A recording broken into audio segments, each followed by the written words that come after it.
Municipal de Santo Antônio de Lisboa. Tem alguém defendendo? Hein? Não, pai, esse é o último meu que eu tenho. Santo Antônio de Lisboa. Então, trato o presente auto recurso e consideração interposto por Antônio Cipriano de Souza, presidente da Câmara Municipal de Santo Antônio de Lisboa, exercido 2009, contradição desse tribunal, proferido nos autos do processo TCE 16756/10. Conforme a condição proferida por esse tribunal de sessão plenária, o recorrente interpôs o citado recurso, acompanhado de documentação, solicitando a reforma da decisão. Estado a manifestar-se, o Ministério Público de Contas emitiu parecer a folha 25 a 30, opinando pelo conhecimento do presente recurso de reconsideração quanto ao mérito, pelo não provimento, mantendo-se na íntegra a decisão recorrida do acordo número 3.378/11, qual seja o julgamento de irregularidade das contas da Câmara Municipal. Fundamentação do voto. O conhecimento. O conhecimento já... constatados os pressupostos de admissibilidade, ratifica o entendimento exarado inicialmente, votando pelo conhecimento do mérito das falhas apuradas na decisão 3378/2011. O plenário da Corte de Contas por unanimidade julgou irregular as contas da Câmara de Santo Antônio, exercício 2009. As falhas fundamentaram o julgamento de irregularidade do entendimento dessa Corte de Contas, não envio de peça componente da prestação de conta, não divergência de saldo disponível, não registro de compra de produto do fruto de almoxarifado, não retenção de recolhimento do INSS, falta de retenção de recolhimento do INSS, pagamento indevido de pensão, despesa total com a Câmara superior ao limite legal, despesas com subsídio de vereador superior ao limite legal, variação do subsídio de vereador sem envio do instrumento legal de fixação do seu valor. Essas eram as irregularidades constatadas. Peço ao presidente que passe a palavra ao advogado, se existir, para a defesa. Existe sim. Ah, existe. Existe. Bem, senhor presidente, excelentíssimos senhores conselheiros, excelentíssima senhora representante do Ministério Público de Contas, como acabamos de ouvir o relato feito pelo eminente conselheiro Ciro Nunes, trata-se da recurso de reconsideração apresentado pelo ex-presidente da Câmara de Santo Antônio de Lisboa, Antônio Cipriano de Souza, se insurgindo contra o julgamento de irregularidade, outrora proferido por esta Corte, quando da análise da prestação de contas do exercício de 2009 da Câmara Municipal de Santo Antônio de Lisboa. Gostaria agora de passar a me deter item por item do que essa Corte entendeu por irregular e que acabam por fundamentar este recurso. Pois bem, a ausência de peças. A ausência de peças ela é comumente discutida aqui para esta Corte, se ensejaria ou não ensejaria falha. Entendo eu que as peças, mesmo que com algum atraso, que cheguem a esta Corte de Contas, têm condição de ser analisadas. As peças aqui foram enviadas e foram analisadas por essa Corte de Contas e, por essa razão, entendo esta falha como sanada, já que permitiu análise da prestação de contas por esta Corte. A questão do INSS dos vereadores, a ausência de retenção. Essa questão do INSS, ela chegou a ser muito discutida quando da implementação dessa exigência, que foi feita anteriormente, salvo engano, em 96, e chegou a ser até objeto de discussão no Supremo Tribunal Federal, que após veio a sofrer a Constituição alterada por uma emenda constitucional, onde se entendeu ser exigível essa cobrança, com a Lei 10.887 de 2004. O exercício em questão em 2009, mesmo após essa alteração, passaram-se a ter algumas discussões acerca dessa exigibilidade, porque na alteração, o agente público, que é o vereador, ele passou a ser equivalente ao trabalhador, como se carteira assinada tivesse e funcionário da Câmara ele fosse, não agente público. Inclusive, até a VEP chegou a manejar algumas ações discutindo essa questão, e por conta disso, o vereador, à época, chegou a não fazer esse recolhimento. Infelizmente, as ações de primeiro grau não sofreram ganho de causa.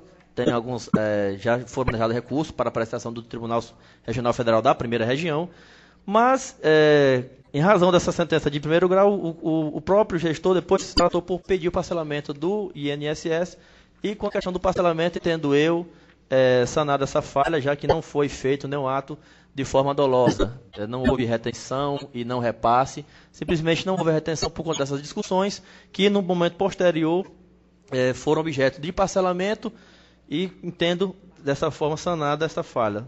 E da mesma forma foi feita com as contribuições sociais. Outro ponto citado no relato trata-se da questão de pagamento de pensão à viúva de ex-prefeito, e no caso aqui ex-presidente. Essa questão é discutida já por esta corte, é pacificado que não há o amparo legal, a Constituição Federal não admite, mas eu gostaria de esclarecer aos senhores que esse fato ocorre na Câmara de Santo Antônio de Lisboa, ocorreu e ainda ocorre, devido ao cumprimento de decisão judicial por parte do gestor. As pessoas prejudicadas, os beneficiários da pensão, ingressaram com ação na justiça e conseguiram sucesso. E por conta disso, o presidente, respeitando a decisão judicial, dentro daquela máxima que decisão não se discute, se cumpre, assim o fez. E aí por isso aqui a DEFAM detectou o pagamento dessa pensão no quando da análise das contas do gestor. No que se refere à questão da ultrapassagem do subsídio dos vereadores e de gasto com o pessoal, essa variação ela foi muito pequena. Apenas 0,04 foi a percentual que foi ultrapassado. Entendo também que essa corte já travou inúmeras discussões que se percentual ultrapassado, não importa que índice, que valor. É até uma tese defendida pelo Ministério Público de Contas, que uma vez ultrapassado o percentual, não interessa a corte saber em que percentual esse índice foi ultrapassado. Mas aí eu gostaria de rogar aos senhores conselheiros que estão tratando do exercício de 2009. Eu não queria nem contra-argumentar a tese levantada pelo Ministério Público de Contas, mas tão somente no que se refere a esse item, leva a fazer com que o entendimento que esta corte já expressou em outros julgados do mesmo exercício, e nessas ocasiões, tendo admitido essas pequenas ultrapassagens de índice, que esse entendimento se fizesse também valer para o caso, já que o exercício aqui em questão é de 2009 e tem outros julgados dessa corte com o mesmo entendimento, que pequenas variações, como no caso aqui, no caso com subsídios vereadores, uma ultrapassagem de 0,04% é plenamente aceitável, já que a própria corte em outros casos entendeu dessa forma. E para encerrar, gostaria de deixar dito que o gestor, em momento algum, a DEFAM contabilizou ou encontrou algum ato que tenha sido praticado pelo gestor com a forma dolosa ou que tenha cometido algum ato de improbidade administrativa. Simplesmente ele agiu dentro da sua razoabilidade, dentro da boa-fé que o gestor público tem, e lá na sua cidade, Santo Antônio de Lisboa, procurou fazer o melhor para administrar aquela casa legislativa. E entendendo essas falhas que outrora ensejaram a reprovação das contas plenamente justificadas nesse recurso, se requer que essas contas sejam aprovadas, mesmo que com as ressalvas de praxe. É o que se requer.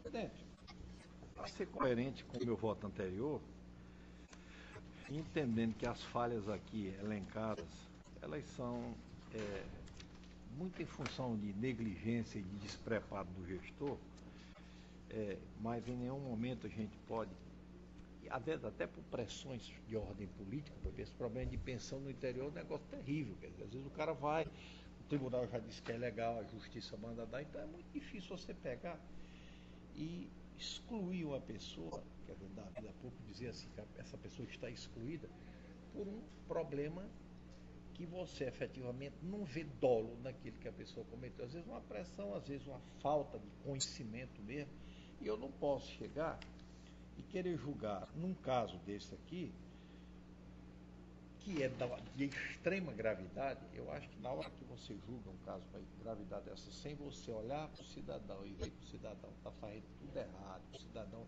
está agindo dolosamente, que o cidadão está se locupletando, o cidadão efetivamente é uma pessoa nociva à sociedade, dizer que apesar de não ver nada disso, chegar e dizer que não, por estas falhas aqui eu vou excluir. Então eu mantenho o mesmo posicionamento no meu julgamento anterior, modificando o acordo, pelo provimento, pelo conhecimento e pelo provimento, mantendo a multa de 1.000 FR.